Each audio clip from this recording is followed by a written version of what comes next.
বন্ধুরা, একবার একটি গুরু প্রভাবশালী ব্যক্তিদের ওপর উপদেশ দিচ্ছিলেন। গুরু বলছিলেন যে এই দুনিয়ায় দুই ধরনের লোক আছেন। প্রথম তারা কোথাও যায় আর বলে যে দেখুন আমি চলে এসেছি। আর দ্বিতীয় তারা যারা যখন কোথাও যায় তখন লোকেরা বলে যে দেখো ওই ব্যক্তি এসে গেছে।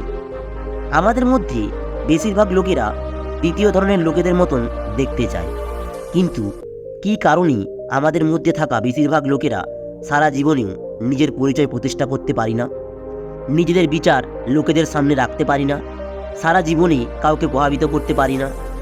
জনসমূহের অনেক বড় একটি অংশ যে এটাকে একটি দুর্ভাগ্য বলে মেনে নেয়, আর সারা জীবনে অন্যের কারো দেখানো রাস্তার ওপর চলতে থাকে। আপনি বেশিরভাগ সময়ই এই ধরনের মানুষদের নিজেদের আশেপাশে দেখে থাকবেন, যারা আপনার থেকে অনেক বেশি বুদ্ধিমান না হওয়া সত্ত্বেও নিজের জীবনে সাধারণ মানুষদের থেকে অনেক বেশি উন্নতি করে ফেলে। তাদের দেখে এটা আপনি ভাবতে বাধ্য হয়ে পড়বেন যে আসলে এমন কি জিনিস যেটা এদেরকে সফল করে তোলে।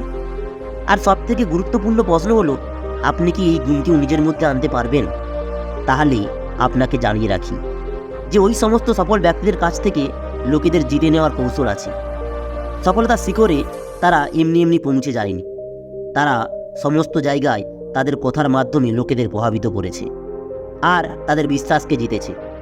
আপনি এটা জেনে খুবই অবাক হবেন যে এই কৌশল যে কেউ শিখতে পারে আর নিজেকে ওই সফলতার শিখরে পৌঁছতে পারে। এর জন্য আপনাকে কিছু কথা নিজের মধ্যে লাগু করতে হবে। বেশিরভাগ লোকেরা এই কৌশলকে শেখার জন্য সারা জীবন আলাদা আলাদা লোকেদের পরামর্শ নিতেই থাকে, কিন্তু কোনো অভিজ্ঞ ব্যক্তির পরামর্শ না পাওয়ার জন্য তারা ব্যর্থ হয়ে পড়ে। গুরু এই সমস্ত কিছুই বলে চলেছিলেন। ঠিক তখনই এক শিষ্য উঠে দাঁড়ায় এবং বলে, গুরুদেব, আমার একটি প্রশ্ন আছে। আমি এটা বুঝতে পারছি না যে কিভাবে আমি লোকেদের মাঝে আমার একটা পরিচয় গড়ে তুলতে পারি। আসলে আমি কিভাবে লোকেদের মাঝে নিজের একটি আলাদা জায়গা গড়ে তুলতে পারি, আর কিভাবে আমরা নিজেদের ইতিবাচক বিচারকে নিজেদের আশেপাশের লোকেদের উপর ছড়াতে পারি? এর কোনো সমাধান আছে কি? তখন গুরু ওই শিষ্যকে বলেন যে এই সমস্যার সমাধান খুঁজতে থাকা ব্যক্তি তুমি একা নও। বেশিরভাগ লোকেরাই আজ এই সমস্যায় ভুগছে। হতে পারে এই সমস্যার সমাধান তোমাদের বাইরে থেকে খুবই কঠিন বলে মনে হচ্ছে, কিন্তু যদি তুমি ঠিক করে দেখো তাহলে তুমি এটা বুঝতে পারবে যে এই কাজটি আমাদের মধ্যে যে কোনো ব্যক্তিই করতে পারবে। এই জন্য শুধুমাত্র তোমাদেরকে এই 9টি গুরুত্বপূর্ণ নিয়মকে ধ্যান রাখতে হবে। এই 9টি গুরুত্বপূর্ণ নিয়মের মধ্যে প্রথম নিয়মটি হলো তোমার হাসি মুখ। হ্যাঁ, আমাদের এই সম্পূর্ণ ব্যক্তিত্বের শুরুটাই আমাদের মুখের হাসি থেকে শুরু হয়, কিন্তু যদি কোনো ব্যক্তি এই পরিস্থিতি না বুঝে এই হাসিকে ব্যবহার করে, তাহলে এই হাসি তার ব্যক্তিত্বকে রুক্ষ করে তুলতে বেশি সময় নেয় না। এছাড়াও হাসি শুধুমাত্র এক প্রকারের হয় না, আলাদা আলাদা পরিস্থিতিতে আমাদের আলাদা আলাদাভাবে হাসতে হয়, যেটা ওই পরিস্থিতি হিসেবে সঠিক হয়। আমাদের হাসি সত্য অথবা মিথ্যা লোকেদের প্রভাবিত করে তোলার মতো অথবা লোকেদের ঠাট্টা করার মতো নিয়ে হয়ে থাকে। এই হাসির ব্যাপারে সবথেকে শিক্ষণীয় ব্যাপারটি হলো যে হাসি আমাদের মধ্যে খুব তাড়াতাড়ি আসা উচিত নয়। এতে করে লোকেরা আমাদের কথাবার্তাকে গম্ভীরভাবে নেয় না। তোমাকে নিজের হাসি দিয়ে একটু সময় দিয়ে নিজের মধ্যে নিয়ে আসা উচিত, যাতে করে সামনের ব্যক্তি যেন এটা বুঝতে পারে যে আপনার হাসির সঠিক অর্থ কী। যদি সংক্ষেপে বলি, যখন কোনো ব্যক্তিকে কিছুক্ষণ দেখার পর আমাদের মুখের মধ্যে হাসি ফুটে ওঠা উচিত। এতে সামনের ব্যক্তির এটা মনে হয় যে আপনার হাসিটি সত্যি আর আপনি বাস্তবে তাকে দেখে খুশি হয়েছেন। খুব তাড়াতাড়ি ফুটে ওঠা হাসি আপনার ধৈর্য অনেক কমের দিকে ইশারা করে, যাতে করে সামনের ব্যক্তি আপনার কথাকে গম্ভীরভাবে নেয় না। দ্বিতীয় জিনিস হলো আমাদের চোখ। বেশিরভাগ লোকেরা যখন কারো সঙ্গে দেখা করে তখন সে নিজের চোখের প্রতি ধ্যান দেয় না। আমাদের চোখ হলো এমন একটা জাদু অঙ্গ যেটা সামনের ব্যক্তিকে কোনো একটি শব্দ না বলে নিজের গোলাম করে নিতে পারে, কিন্তু এই জন্য আপনাকে এই জাদুই অঙ্গটি সঠিকভাবে ব্যবহার করতে হবে। চোখে চোখ রাখা আমাদের সমাজে বেশিরভাগ সময় চোখ দেখানোর বরাবর বলে মনে করে। অনেক লোকেরা এমনটাও মানেন যে কারো সঙ্গে চোখে চোখ রেখে কথা বলাটা ওই ব্যক্তির সঙ্গে অসম্মানসূচক কথা বলার বরাবর, কিন্তু এই ধারণা সম্পূর্ণ ভুল। এর বদলে কারোর সঙ্গে চোখে চোখ রেখে কথা বললে আমাদের কথা অনেক বেশি প্রভাবশালী হয়ে থাকে। যে সমস্ত লোকেরা সামনে থাকা ব্যক্তির চোখে চোখ রেখে কথা বলে, তারা নিজের সামনে থাকা ব্যক্তিকে বেশি প্রভাবশালী করতে সক্ষম হয়। এর বিপরীতে ওই সমস্ত লোকেরা যারা চোখে চোখ রেখে কথা বলে না, তারা সামনে থাকা ব্যক্তির ওপর বেশি প্রভাব ফেলতে পারে না। তাই আমাদের দ্বিতীয় পদ্ধতি হলো, যখনই আপনি কোনো ব্যক্তির সঙ্গে কথা বলবেন তখন তার চোখে চোখ রেখে কথা বলুন। এতে ওই ব্যক্তির এটা অনুভব হয় যে আপনি তার কথায় অনেক বেশি রুচি দেখাচ্ছেন, আর ওই ব্যক্তি আপনার সঙ্গে কথা বলার জন্য সবসময় উৎসুক হয়ে থাকবে। আর একটি ব্যাপার যেটা লোকেরা বেশিরভাগ সময় ব্যবহার করে থাকে, সেটা হলো আমরা অনেক সময় একটি ব্যক্তিকে ভালোভাবে ধ্যান দেই না। যিনি বলেছেন তার বদলে আমরা ওই ব্যক্তির উপর ধ্যান দিই যাকে আকর্ষণীয় দেখাচ্ছে। এই কারণেই ওই ব্যক্তি এটা ভাবতে বাধ্য হয়, আসলে এই ব্যক্তি কথা বলতে থাকা ব্যক্তিকে ছেড়ে দিয়ে আমার দিকে কেন দেখছে। এতে তার এই আন্দাজ হয়ে যায় যে এই ব্যক্তি হয়তো আমার প্রতি আগ্রহী। তাই এই নিয়মটি ব্যবহার করা সবথেকে সহজ পদ্ধতিটি হলো যে আপনি যেই ব্যক্তির প্রতি বিশেষ রুচি রাখেন তাকে নিজের নজরের মাধ্যমে বিশেষ আকর্ষণের কেন্দ্র করে তুলুন। এতে ওই ব্যক্তির এটা অনুভব হয় যে তিনি আপনার জন্য কতটা বিশেষ। তৃতীয় নিয়ম হলো ওঠা, বসা এবং চলার পদ্ধতি। নিজের জীবনে চলা ওই সময়ের কথা মনে করুন যখন আপনি নিজের বন্ধুদের সঙ্গে একটা ঘরে বসে আছেন, আর যদি ওই সময়ই এমন কোনো ব্যক্তি প্রবেশ করে যিনি কক্ষের মধ্যে আসা মাত্রই সবাই তার দিকে ধ্যান দিতে বাধ্য হন। আসলে ওই ব্যক্তির মধ্যে আপনি এমন কি দেখতে পান যেটা দেখে আপনি তার দিকে ধ্যান দিতে মজবুর হয়ে যান? এখন এবারে এমন একটি ব্যক্তির ব্যাপারে ভাবুন যার আসা এবং যাওয়াতে একটি ব্যক্তির কোনো কিছু এসে যায় না। এখন বলুন, আপনি ওই ব্যক্তির মধ্যে এমন কি দেখলেন যাতে করে তার আসা যাওয়াতে কোনো কিছু এসে গেল না? এটা একটা ভাববার বিষয় যে কিছু মানুষেরা খুব তাড়াতাড়ি অন্যদেরকে প্রভাবিত করে ফেলে। এই দুনিয়ায় সবথেকে সফল ও প্রভাবশালী লোকেদের যদি আমরা ধ্যান দিয়ে দেখি, তাহলে আমরা এটা দেখতে পাবো যে ওই লোকেরা তাদের নিজেদের মধ্যে বিশেষ একটি গুণ আপন করেন, এবং ওই গুণ হলো ওঠা, বসা এবং হাঁটা চলার পদ্ধতি। তাদের উঠে দাঁড়ানোর পদ্ধতি দেখেই আপনি তাদের মধ্যে একটি আত্মবিশ্বাসের প্রতিচ্ছবি দেখতে পাবেন। এই আত্মবিশ্বাসের জন্যই তারা বাকি লোকেদের নিজেদের প্রতি আকর্ষিত করে তোলে। যে সমস্ত ব্যক্তির সঙ্গে আমাদের আগে কথা পর্যন্ত হয়নি, ওই ব্যক্তির হাঁটাচলা এবং উঠে দাঁড়ানোর পদ্ধতি আমাদের তার ব্যাপারে অনেক কিছু জানিয়ে দেয়। এখন এই প্রশ্ন ওঠে, যখন আমাদের ছোট থেকেই শেখানো হয়েছে যে সোজা হয়ে দাঁড়ানো উচিত, সবসময় শির দ্বারা সোজা রাখা উচিত, পাগুলোকে দুই কাঁধের সমান করে দাঁড়ানো উচিত, হাতকে কখনো জোড়ো করে দাঁড়ানো উচিত নয়, এর সত্ত্বেও লোকেরা নিজের জীবনে এগুলোকে লাগু করতে পারে না। তাহলে এমনটা কি করা যায় যাতে করে আমরা নিজেদের দৈনন্দিন জীবনে এগুলোকে লাগু করতে পারি? এর জন্য আপনাকে এটা বোঝা খুবই দরকার যে সোজা হয়ে দাঁড়িয়ে থাকা এবং নিজের আত্মবিশ্বাসের সঙ্গে শিরদাঁড়াকে সোজা করে রাখা একটি অভ্যাস।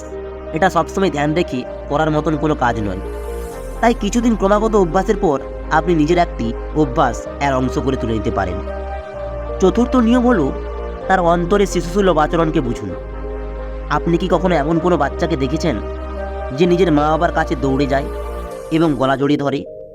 ধরে নিন একটি ছোট্ট বাচ্চা আছে যে নিজের মাকে অনেক সময় পর দেখছে, তাহলে আপনার কি মনে হয় তার প্রথম প্রতিক্রিয়া কি হবে?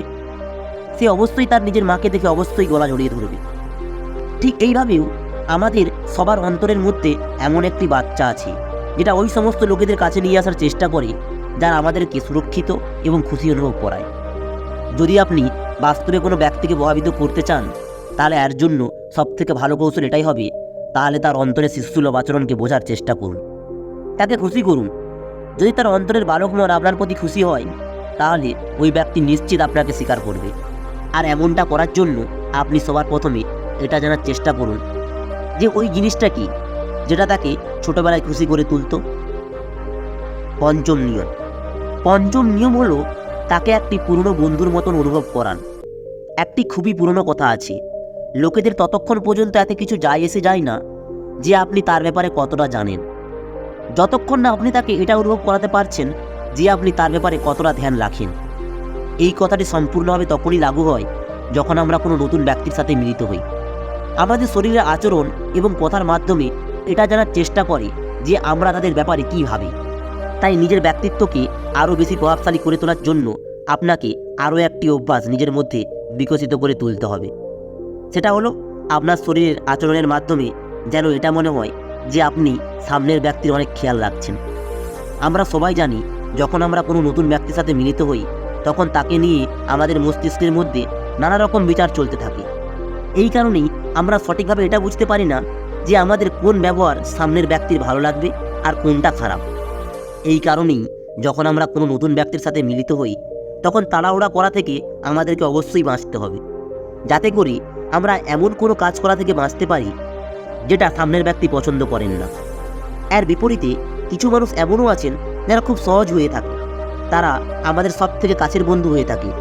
যখন আমরা নিজেদের কাছেদের বন্ধুদের সাথে দেখা করি তখন আমাদের একদমই নার্ভাস বোধ হয় না, আমরা সম্পূর্ণ ধ্যান দিয়ে তাদের কথা শুনি আর কোনো ইতস্তত বোধ না করেও তাকে আমরা নিজের কথা বলি।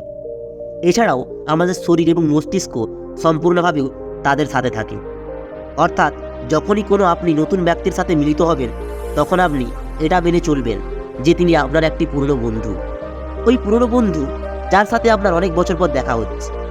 এতে করে আপনার অন্তরের সমস্ত তাড়াহুড়ো ধীরে ধীরে দূর হয়ে যাবে। এর সঙ্গে সঙ্গে ওই ব্যক্তির প্রতি ব্যবহার সম্পূর্ণভাবে বদলে যাবে। সেটা ওই ব্যক্তির অবশ্যই পছন্দ হবে, কারণ ওই ব্যক্তিটিও আপনার সঙ্গে প্রথমবার মিলিত হচ্ছে। এই জন্য তার মাথার মধ্যেও এই খেয়ালই আসবে যে তাকে কতটা এবং কী বলতে হবে। যদি আপনি সামনের ব্যক্তিকে এটা অনুভব করিয়ে দেন যে আপনি তার কাছের একটা বন্ধু, তাহলে সে খুব তাড়াতাড়ি আপনার কাছে চলে আসবে। এটা স্বাভাবিক যে আপনি তাকে এটা বলতে পারবেন না যে আপনি তার পুরনো বন্ধু, কারণ এটা সত্যি নয়।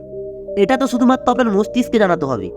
এটা জানার পর আপনার মস্তিষ্ক এমন আচরণ করা শুরু করবে যেন মনে হবে ওই ব্যক্তি আপনার অনেক পুরনো বন্ধু। এর সঙ্গে সঙ্গে আপনার শরীরের আচরণও পরিবর্তন হতে থাকবে আর আপনি ওই ব্যক্তির সঙ্গে আরও সহজ হয়ে উঠবেন। ষষ্ঠ নিয়ম হলো নিজেকে আপনি বিশ্বস্ত ব্যক্তির মতন গড়ে তুলুন। বেশিরভাগ সময় যখন আমরা কোনো ব্যক্তিকে মিথ্যা বলি তখন সে আমাদের বলা মিথ্যাকে ধরে ফেলে। আমাদের আচরণ হঠাৎ করে বদলে যায়, যাতে করে সামনের ব্যক্তির এটা মনে হয় সে হয়তো আমাকে মিথ্যা কথা বলছে।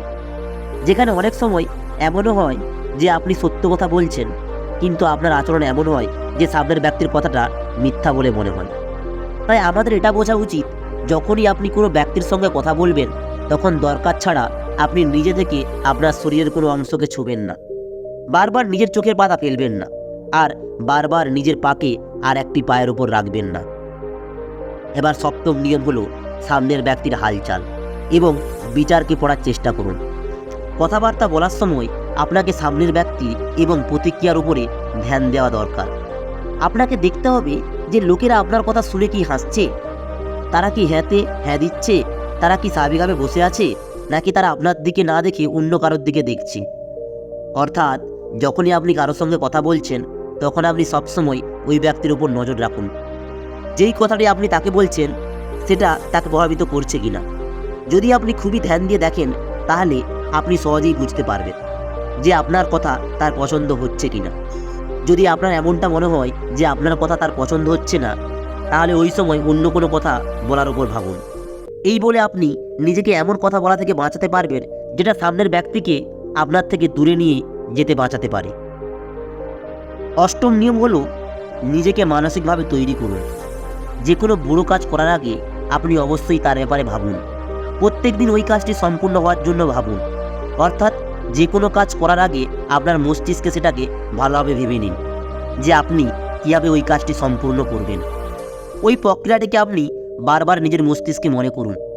ওই কর্মের প্রক্রিয়াটিকে আপনি নিজের মস্তিষ্কে বারবার মনে করার ফলে আপনি মানসিকভাবে ওই কর্মটিকে করার জন্য তৈরি হয়ে উঠবেন। আপনি সবসময় এটা ভাবুন যে লোকেদের সঙ্গে আপনি খুব সহজেই কথা বলতে পারছেন, আপনি সবসময় আত্মবিশ্বাসের সঙ্গে চলছেন, আপনি খুব লোকেদের ভালোভাবে বোঝাতে পারছেন। আপনি যেই কাজটি করছেন সেটা সম্পূর্ণভাবে করেই ছাড়বেন। যখন আপনি বারবার এই কথাগুলোকে নিজের মস্তিষ্কে ভাববেন তখন আপনার মস্তিষ্ক এই জিনিসগুলোকে কিছুক্ষণের মধ্যেই আপন করে নেবে। এরপর আপনার শরীরেও এই অনুসারেই কাজ করতে শুরু করে দেয়। নবম নিয়ম, কথা বলার পদ্ধতিকে প্রভাবী করে তুলুন। এই কথাটিতে বেশি কিছু আসে যায় না যে আপনি কি বলছেন, এর বদলে এটাতে যায় এসে যায় যে আপনি ওই কথাটিকে কীভাবে বলছেন। এই জন্য যখনই আমরা কোনো ব্যক্তির সঙ্গে কথা বলবো তখন সম্পূর্ণভাবে উল্লাসের সঙ্গে কথা বলা উচিত। এই ব্যাপারটির জন্য বেশি চিন্তা করার দরকার নেই যে আমি কি কথা বলবো, কারণ 80%-এরও বেশি পার্থক্য এটাতেই হয় যে আমরা কীভাবে কথা বলছি। এতটা বলার পর গুরু নিজের কথা বলা বন্ধ করে দেন। এখন ওই শিষ্যটি নিজের প্রশ্নের উত্তর পেয়ে যায়। এরপর গুরু সবাইকে ধন্যবাদ জানায় এবং আশ্রমে যে যাচ্ছে তার কাজে ব্যস্ত হয়ে যায়। তো বন্ধুরা, আশা করছি এই ভিডিওটি আপনাদের খুবই ভালো লেগেছে ও আপনারা এর থেকে অনেক কিছু শিখতে পেরেছেন। আর যদি এই ভিডিওটি আপনাদের কাছে শিক্ষামূলক বলে মনে হয় তাহলে একটি লাইক, শেয়ার ও সাবস্ক্রাইবের মাধ্যমে চ্যানেলটিকে আগে বাড়িয়ে রাখবেন। ধন্যবাদ।